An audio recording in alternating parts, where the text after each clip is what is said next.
आपने हाल ही में एक आइडिया दिया था कि गलत पार्किंग करने वालों पर 1,000 रुपए का जुर्माना लगाएंगे और जो फोटो क्लिक करके भेजेंगे उन्हें 500 रुपए दिए जाएंगे। ये जो इस तरह के इनोवेटिव आइडियाज हैं, गडकरी जी आप कहाँ से आते हैं? इंस्पायर्ड फील करेंगे आज यहाँ पर जो हमारी ऑडियंस है, जो आपको टीवी पर देख रही है। देखिए, पहली बात तो ऐसी है कि दिल्ली में भी मैं लोगों से अनुरोध करूंगा, बड़े बड़े धनवान लोग अपने बंगले बनाते हैं पर गाड़ियां रोड पर खड़े करते हैं और इसमें फुटपाथ और रोड पूरे पैक हो जाते हैं। पहले ही रोड छोटे हैं, ट्रैफिक जाम हो जाता है, एक्सीडेंट होते हैं। तो मेरा पहला अनुरोध है कि आपके घर में आप जहाँ बंगला बनाओगे, घर बनाओगे, बिल्डिंग बनाओगे, वहां पार्किंग बनाओ। आजकल ऑटोमेटिक पार्किंग भी आया है। और दूसरी बात ऐसी है कि इसके लिए तंग आकर मैंने कहा, पर ये राज्य सरकार के सहयोग से करना होगा कि रोड पर अगर फुटपाथ पर अगर कोई गाड़ी खड़ी करता है तो मोबाइल पर उसका फोटो निकाल कर अगर वो भेजते हैं तो उसको अगर 1,000 रुपये फाइन होगा तो 500 रुपये फोटो जो निकाल कर भेजेगा उसको मिलेगा और 500 रुपये सरकार को मिलेगा। तो ये हम इसलिए सोच रहे हैं क्योंकि लोगों में अवेयरनेस पैदा हो। तो मेरा आपको ये कहना है कि मैं ये समय हमारे पर ना है, इसलिए लोग अपने घर में पार्किंग बनाए, जगह जगह कर पार्किंग प्लाजा बनाए। अब मैं पार्किंग प्लाजा भी मेरे डिपार्टमेंट की ओर से 10-10, 20-20 मंजिली के पार्किंग प्लाजा बना रहा हूँ। आप फॉरेन में जाइए, अमेरिका में जाइए, जर्मनी में जाइए, इटली में जाइए, फ्रांस में जाइए, यूके में जाइए, वहाँ पार्किंग प्लेसेस है, हजारों गाड़ियों का पार्किंग होता है। लोग वहाँ पार्क करके फिर मॉल में जाते हैं, फिर कई रेस्टोरेंट में जाते हैं। तो हमको ये आदत बढ़ानी पड़ेगी। रोड का उपयोग चलने के लिए है, फुटपाथ का उपयोग लोगों को चलने के लिए है। इनके सबके ऊपर अवैध रूप से पार्किंग करने से समस्याएं बढ़ रही है और इसीलिए उस बात को समाप्त करने के लिए मैंने उसमें उस बात को कही थी। राज्य सरकार से इसमें विचार विनिमय करके के बारे में हम सोच रहे हैं, पर जनता अगर सहयोग करेगी और पार्किंग के लिए सहयोग करेगी तो ये कानून लाने की आवश्यकता नहीं पड़ेगी।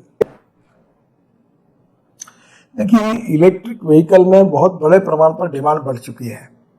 आने वाले समय में अभी इलेक्ट्रिक की कार के लिए वेटिंग लिस्ट लगी है 1-1 साल तक और मुझे बहुत खुशी है कि लोग बड़े प्रमाण पर इलेक्ट्रिक व्हीकल ले रहे हैं। देखिए, अगर पेट्रोल कार पर अगर आप 20,000 रुपये खर्चा करते हैं तो इलेक्ट्रिक का खर्चा 2,000 से भी कम है। इलेक्ट्रिक हमारे देश में है और इलेक्ट्रिक हमारे देश में तैयार होती है, तो इंपोर्ट सब्स्टिट्यूट कॉस्ट इफेक्टिव और पोल्यूशन फ्री है।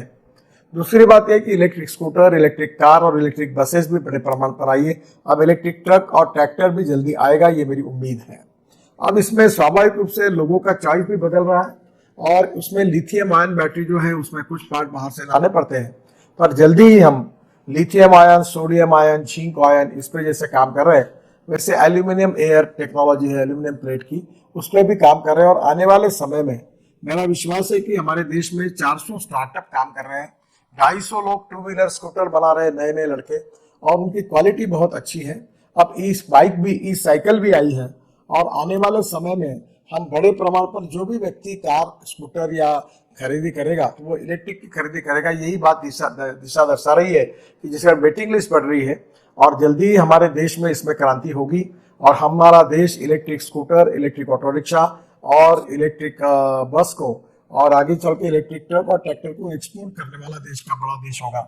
इसके साथ हाइड्रोजन भी आया, ग्रीन हाइड्रोजन। मेरे पास खुद दिल्ली में हाइड्रोजन की कार है और उसमें हम कोशिश कर रहे हैं। हमारा 3,000 करोड़ का हाइड्रोजन मिशन सरकार ने जाहिर किया है और उसमें हमारी कोशिश है कि 1 किलो हाइड्रोजन जिसमें 120 किलोमीटर हम जा सकते हैं, वो करीब $1 के भाव से यानी 75 रुपए किलो में मिलेगा, तो वो भी एकदम सस्ता हो जाएगा।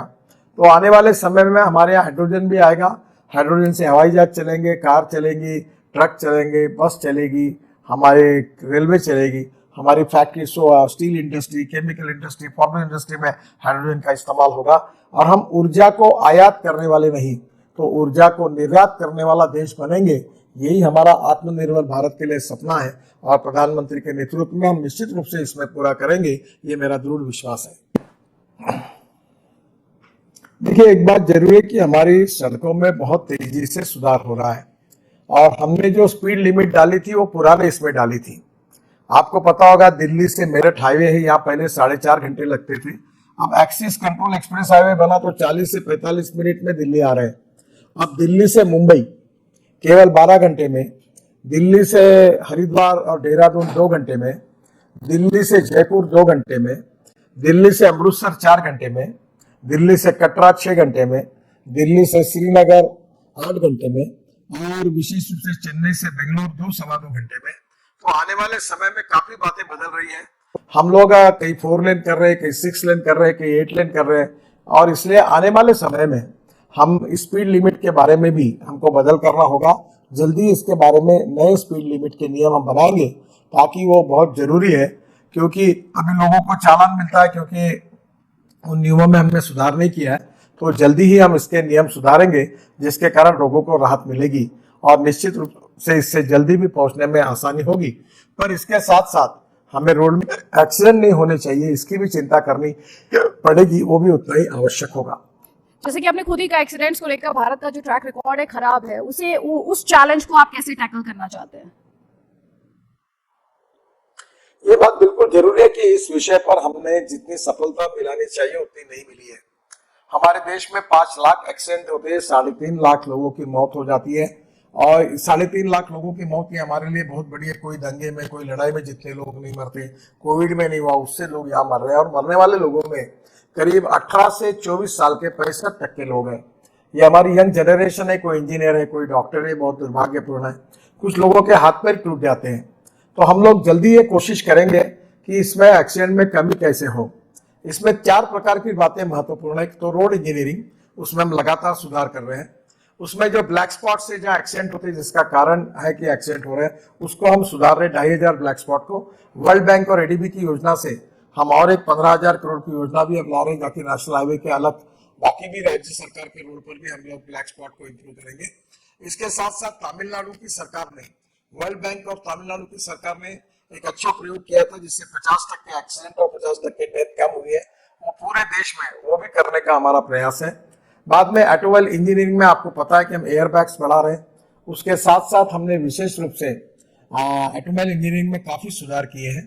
और उसके साथ जो एजुकेशन है, स्कूल के बच्चों को रूल्स ऑफ द रोड के बारे में अवेयरनेस रखना, इंटेलिजेंट ट्रैफिक सिस्टम करना, और उसके बारे में भी सिग्नल सिस्टम करना, और लोगों के प्रति जागरूकता लाना। उसमें सामाजिक संगठन, NGO, universities, education institution, colleges, schools, इनका सबका सहयोग लेना। और चौथी बात है, इमरजेंसी अगर एक्सीडेंट गलती से हुआ तो तुरंत उसको हेलीकॉप्टर से उठाकर हॉस्पिटल कैसे ले जाए, ऑर्गन ट्रांसप्लांट कैसे करें, उनकी जान कैसे बचाइए। 4 बातों पर हम काम कर रहे हैं। काफी बड़े प्रमाण पर कोशिश शुरू है, और मुझे विश्वास है कि सबके सहयोग से, और मीडिया का भी सहयोग इसमें आवश्यक है। इस सहयोग से आने वाले समय में जल्दी ही हम 50% एक्सीडेंट्स में मरने वाले लोगों की संख्या और एक्सीडेंट कम करने में कामयाब होंगे।